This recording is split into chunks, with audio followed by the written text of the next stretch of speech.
Learn English through Stories G12 PDF. Adapted and modified by Kulwant Singh Sandhu.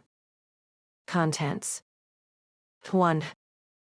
A love story in reverse. 2. Social media site. 3. Jokes. 4. Grammar page censor. 4. A love story in reverse by Sujir Pavithranayak. Sunday, 12 August 2012. And they lived happily ever after. If the only prayer you said was thank you, that would be enough. Meister Eckhart. And I mean it from the bottom of my heart. The benevolence and support that you all have showered upon this tiny blog has brought colossal contentment to our beloved Ramanima. Mumbled in between sobs and sniffles, she said, that stupid new technology, and that fishnet internet. Say thank you to them, putty, sob. Sniff. I don't know how they knew. Truly God's blessings. I thought I will die from a heart attack rather than old age. My Krishna has come back to his Radha. Herr Krishna. And that is how Ramanima expressed her gratitude to all of us. I realize that love is not just about being romantic and mushy, emotional, but it is about strength and respect at the age of 53. The meeting finally took place at Cubbon Park, beside the big rock. The first reactions of the lovers took the whole crowd by surprise. Instead of a warm, yearning embrace, they looked at each other peculiarly. It was like watching two chimps in a zoo being moved into the same cell for the first time. Singhi curiously took Ramanima's hand and started to peel off the band-aid that covered the tattoo off her wrinkled forearm, whereas Ramanima kept brushing the long pepper salt hair off Singhi's forehead to check for the mark. Age had worn and withered both their physical appearances, but some marks were forever. After they were satisfied with their findings, they suddenly locked themselves in an embrace, just like the audience had first expected. Cheers and claps followed, and the couple broke away from their embrace, suddenly conscious and overwhelmed by their surroundings. After a light-hearted speech, everyone left for their respective homes, knowing that what they had witnessed that day was nothing short of a modern Cinderella fairy tale. 30 years of hope, 3 lives, 2 hopeful lovers, and a modern fairy godmother and her ever-so-obliging helpers, these are the perfect ingredients for a contemporary antiquated love affair. Sunday, 15 July 2012. It's the final countdown. There are certain moments in life that are moments of impact. These are the moments that will affect your entire life, the vow. My evenings are only filled with blogging, probing, and watching romantic movies on a minimized window on my laptop. My friends tell me that I am insane. My parents have given up on me, and my bosses at the office would sack me without hesitation if I weren't Employee of the Year. Only you, my readers and supporters, understand what I am going through. It is because of you that 2 lives will be changed forever. I know this journey has been lengthy and tedious, and I won't deny that more than 50 times I have decided to give up. But you, my readers, have been my motivation, and today I want to share with you the greatest surprise of all. We may have finally found Singhi, and this time I did check out his story. I am 99% sure it is him. After all, only Ramanima can be the judge of that. So I am going to share the story of how we finally were contacted by the real Singhi. Nearly 2 weeks ago, I received a postcard from a chap in Dublin, Ireland. It read, "If you want to know the truth about Singh, then you must first hear a story. I will be available from 11:30 a.m. to 7 p.m. IST on this number plus 353 894. Strange. At first, I thought this was a prank by yet another one of the many pranksters who have sent us fake letters, mails, emails, postcards, etc., but there was something intriguing about this card. So I called the number. What I heard next, I would not have anticipated in a million years. The voice at the other end was hesitant and had an unrecognizable accent. But there was also willingness and a sense of relief. Like a heavy burden was being lifted off this man's chest. Hello, am I speaking to Miss Alicia? Great. Hello again. Before you ask me anything, let me tell you my tale. About 30 years ago, when I was a hot-blooded young chap, I roamed the free streets of Punjab with not a care in the world. I had no job, not much education, and like most young hot-blooded Sikh boys I would eat, spend time with my friends, run in the fields and tease girls. I had a way with the ladies and secretly dated many girls during my day, which was not accepted by society then. My father had heard a lot of rumors about my activities and wasn't pleased at all. He decided to send me to the south of India, to Mysore University, to get a good education and a job so that I wouldn't squander my life away. I was very unhappy about this decision, but I respected him enough to obey his orders. The university life was completely different from how I had lived in Punjab. I learned about new things like discipline and respect for fellow students. There were very few girls who studied with us. But there was this one girl, Ramani. Even to this day, my heart skips a beat whenever I think about her. She was the only one who could turn a hooligan like me into a little puppy with just her words. I had instantly fallen in love with her charms. It was hard to court a girl like her. She was the most beautiful of all the girls at the university. I courted her for 10 months before she finally reciprocated my love. Within a week of this development, I received a call from my brother. He said that our father had been killed and that riots had begun all over the north of India against the Sikhs. Devastated, I had to leave Mysore immediately. I left a friend's address with Ramani and told her to keep sending me letters to that address. She was heartbroken when I last saw her. Little did I know that it would be the last time I saw my beloved. When I went back to Punjab, the state was in absolute disorder. People who considered each other brothers had turned into bitter foes. As soon as I reached home, I was met with a rude shock. My eldest brother was forced to join the Sikh extremist group. Currently, the members of this group were forcing my middle brother to join as well, saying that our family's lives were at stake. Within a month, my eldest brother was killed and my middle brother was once again asked to join the group. When he refused, his wife was burned alive. They also threatened to kill me, so he was forced to join the group. A few days later, I was approached by a friend of my brother's. He told me that my brother had been captured by the police and they were coming after me since they did not want to leave anything to chance. He told me that the only way to get out of this mess was to leave the country in a shipping container and flee to the USA. All this while I was in touch with Ramani, and we exchanged letters often. But I knew that I would never be able to see her again, so I wrote her my last letter. That same night I left in the container with 40 other men heading to the USA. We traveled for 27 days, with limited food and water. But when we finally saw the light of day, we were not in the USA. We had landed in a strange country. Later we were told that we were currently in Portugal, and the container would be shipped off to Mexico immediately without food. After another journey of 20 days, we finally arrived at a port close to the USA-Mexico border. To cross over into the USA, you had to cross a river and a forest illegally.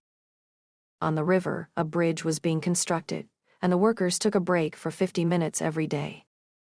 This would have to be our time to move.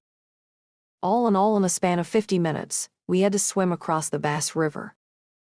After that, we had to cross the forest at night. Little did we know that the forest was not only home to wild animals but also Mexico's most feared mafia gang. We lost about 7 men in the waters and another 5 to wild animals. The survivors ran for their lives through the forests. As expected, we were captured by the gang and held for ransom. Everyone was asked to get approximately a lakh of Indian rupees in exchange for their lives. Those who did not have anyone back in India were shot on the spot. The rest of us were held captive. Then one night, when the leader and his troops had gone out and the men guarding us had relaxed a bit, we managed to kill them all and escape. We fled to the border, only to be greeted by a fresh round of firing bullets. The border guards? We screamed and begged and lifted our arms to signal surrender. We lost 2 of our friends to the bullets. The police then captured the remainder of us and held us at the police station for questioning. It was then that I saw a clock and a calendar for the first time since I'd left India. It had been almost 5 months since I last ate a decent meal. Looking around, I saw that only 12 of my friends had survived. After that, we asked for political refuge in the land of dreams. We were granted it, but we didn't realize that we were bound in the USA forever. It was only after another 10 years that we finally were helped by a non-government organization. They fought for our rights, and we were granted citizenship.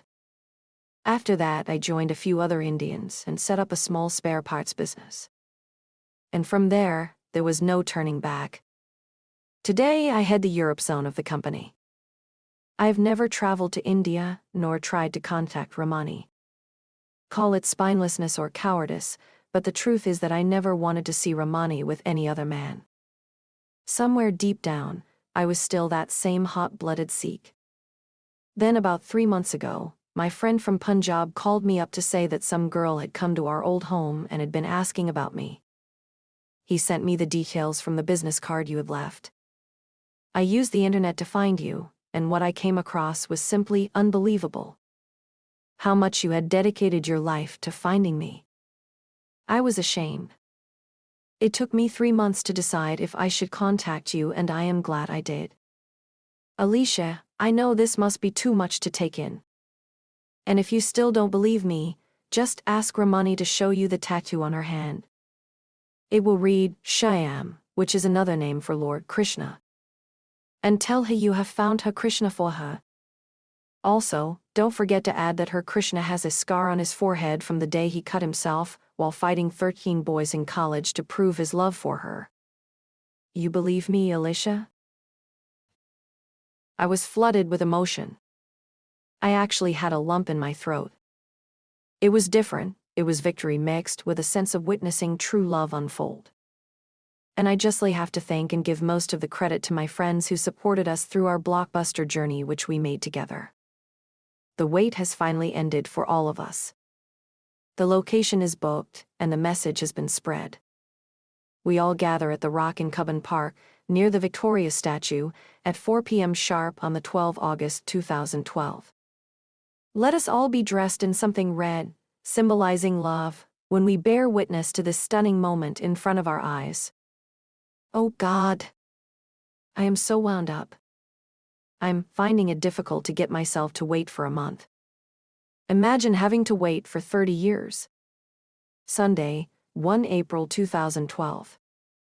I am a love fool? What a coincidence. Today is the 1st of April and here, at our tiny NGO office, we have already received 29 prank postcards. I must applaud the timing, 16 emails, all pranks of course, and even 7 prank calls. And in good humor I thank all our readers for cheering us a bit with all these pranks. But I am nowhere close to finding Singji. I just returned from my 4th trip to Jalandhar, and unfortunately, it has still yielded no results. The only good news is that I finally tracked down Singji's original house, which is now occupied by some other family. This piece of crucial information was shared by a Miss Harpreet, our dedicated reader from Punjab. She even helped us track down the house.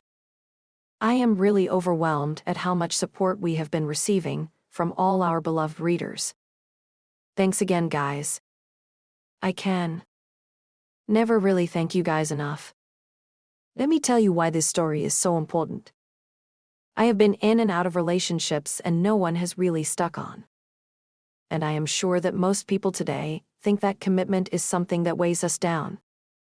I see marriages breaking up around me and people already on the rebound, after such great commitments, even before they have time to call their friends and family. Society has advanced so much now that we have no time for anything. When I first heard Ramanama's story, I felt like I was being told the plot of a movie. We study the examples of Romeo and Juliet, or Selim and Anarkali, as part of history and literature. Epic love has always been referred to in the past tense since we have no such examples to provide in the present. Personally, I feel that all of us are slowly losing faith in the great love story, and the Prince Charming theory now only seems applicable to the real-life royal families.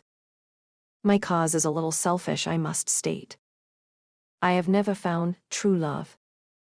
Even so, a part of me has always wanted to be a part of one great love story. So when I heard Ramanama's tale, I decided that I was going to become the modern-day fairy godmother to this ever-so-hopeful Cinderella, and help her find her true Prince Charming. This fairy godmother is on a mission. Sunday, 4 December 2011. The very beginning. I have a mission to embark upon. A chance encounter on my trip to Mysore has left me with no option but to use this medium of mass reach to start a hunt. No, it's not duck season, but it is the season of love. I had met a woman who told me her story of lost love, and it was so heartwarming that I got swept away by it. For the past 5 months I have turned hundreds of pages of directories and used various people finders and search engines.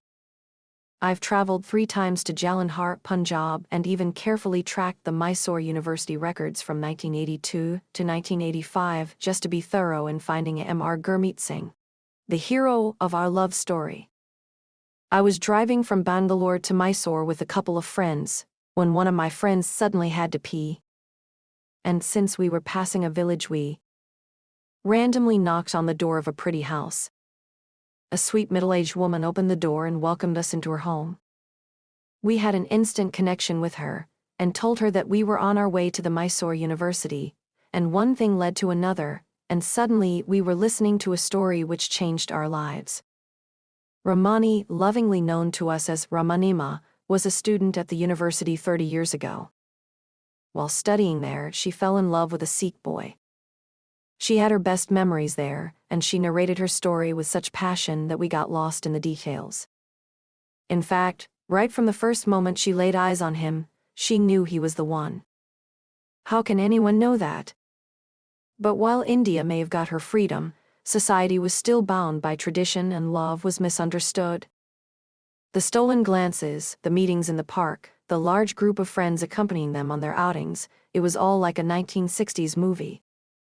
Incidentally, there is even a part where she put Singhji through a test to prove his love. One thing led to another, and he was made to beat up 13 guys, cutting his forehead in the process, and was nursed back to health by Ramanima. So cute. Their love story was cut short when he suddenly left for Jalandhar when the riots broke out there. The two of them were in touch for a while, writing letters for a few weeks. But then he disappeared completely from the face of the earth. She told us that in her heart she knew he was out there somewhere. She had been waiting for him for about 30 years. When she showed us the letters, we were stunned. On our way back, as a joke, we took up the mission to find Ramanima her true love. But today I have realized that the mission has become an obsession for me. So I have a request, my dear readers. I need your help.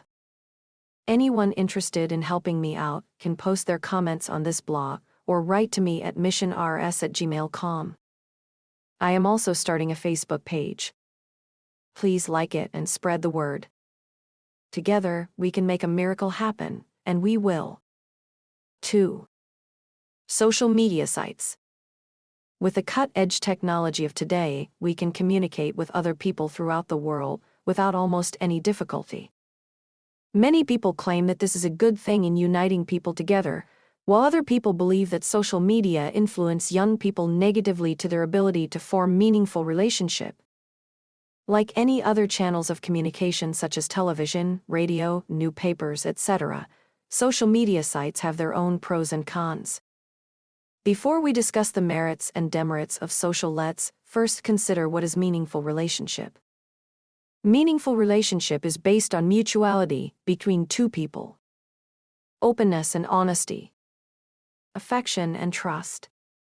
And commitment and fulfillment.